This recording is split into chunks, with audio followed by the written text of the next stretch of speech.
Hello everyone, my name is Patrick Frawley and I'm your product specialist for tractors. Today you join us here at our CLAAS UK headquarters in Saxham, and in this video we are going to have a look at some of the more general settings that we can make on our CIS Plus machines and a CMATIC transmission. So you now join me back up in the cab of our CIS Plus machine, looking at some of our general transmission settings that we have available to our CMATIC transmission in this machine. So obviously our CMATIC is our CVT transmission available in CLAAS tractor.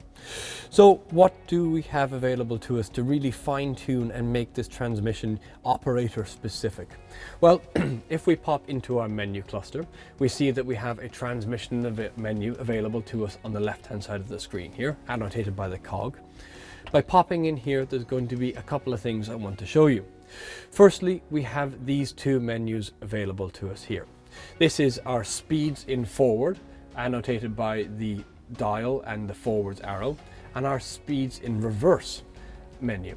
Essentially, by popping into these menus, what we can do is we can adjust the top limit of firstly our bottom range, and secondly the top limit of our middle range. So at the moment you can see our bottom range is limited to 20k, also we can see that up here, and secondly our middle range is limited to 30k, again seen up here as well. So by coming in here, if I then wanted to slow this down a little bit to maybe 15k, I can set that, and set my middle range to maybe 25. All this does is changes the amount of speed available to us by the foot throttle or the drive stick when we are in that range. It will not have any positive or negative effect on how the machine will perform. Very, very similar, we can do these exact same settings for all of our reverse ranges as well. So dialing those in to how we'd like those to behave for our tractor. Another couple of other general settings is an acceleration setting we have available on the machine. This is quite a handy one if we're changing and maybe putting on something very, very heavy mounted on the back end of the machine. For example, maybe a 6-furrow mounted plough.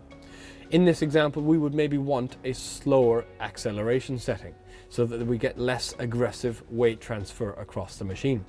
But then, for example, we maybe drop the plough off and we put on a trailer and we're going back to a transport style application. In here, I would maybe change my acceleration setting up to 2.5, or maybe even the maximum of 3, making the machine a bit more lively off the get-go. So, thank you for watching everyone. Feel free to watch some of the other videos in relation to your own specific machine, and if you have any further questions, don't hesitate to contact your local dealer.